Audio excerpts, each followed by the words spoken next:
இருக்கிற வாழ்க்கையை நமக்கு தெளிவாக இருக்கிற நேரத்தில் சந்தோஷமாக வாழ்ந்துட்டு போயிடணும். அடுத்தவங்களுக்கு கஷ்டம் கொடுக்காம யாருக்காவது பிரயோஜனமாக வாழ்ந்துட்டு போயிடணும் அப்படின்ற ஒரு ஆழமான ஒரு விஷயத்தை இன்னும் நம்மக்கிட்ட கொண்டு வந்து சேர்த்தது அந்த ஒய்ஜிஎம் சார். உங்களோடு பயணித்தது இறைவன் எனக்கு கொடுத்த ஒரு பெரிய பாக்கியம்னு நினைக்கிறேன். ஏன்னா ரொம்ப உண்மையாகவும் நேர்மையாகவும் ஒழுக்கமாகவும் இருக்கவங்கள சினிமா எப்பவும் விடவே விடாது. அப்படி ஒரு மனிதரை நான் பார்த்தேன்.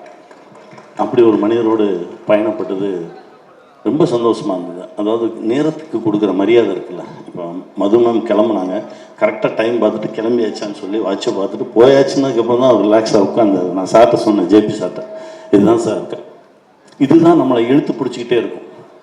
எங்கே போனாலும் 10 நிமிஷம் முன்னாடி போகணும் அப்படின்னு என் குருநாதர் சொல்லுவார். அந்த 10 நிமிஷம் முன்னாடி போனதான் என் வாழ்க்கையே மாற்றுச்சு.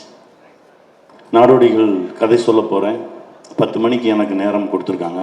9:45 போயிட்டு நான் கீழேருந்து ஒரு மெசேஜ் பண்ணுறேன், சார் நான் வந்துட்டேன், இன்னும் 10 நிமிஷத்தில் மேலே வந்துடுறேன் அப்படின்னு. போய் கதவை தட்டினோடனே, கதவை திறந்தோடனே சொன்னார், இந்த படம் நம்ம பண்ணுறோம், இப்போ கதை சொல்லுங்கள் அப்படின்னாரு. என்னங்க கதையை கேட்கல அப்படின்னா, இல்லை நான் இது வரைக்கும் 40 பேர்கிட்ட கேட்டிருக்கேன், யாருமே சொன்ன நேரத்துக்கு வரல, நீ ஒருத்தன் தான் 10 நிமிஷம் முன்னாடி வந்து, அதனாலே இந்த படத்தை நான் பண்ணுறேன் அப்படின்னு.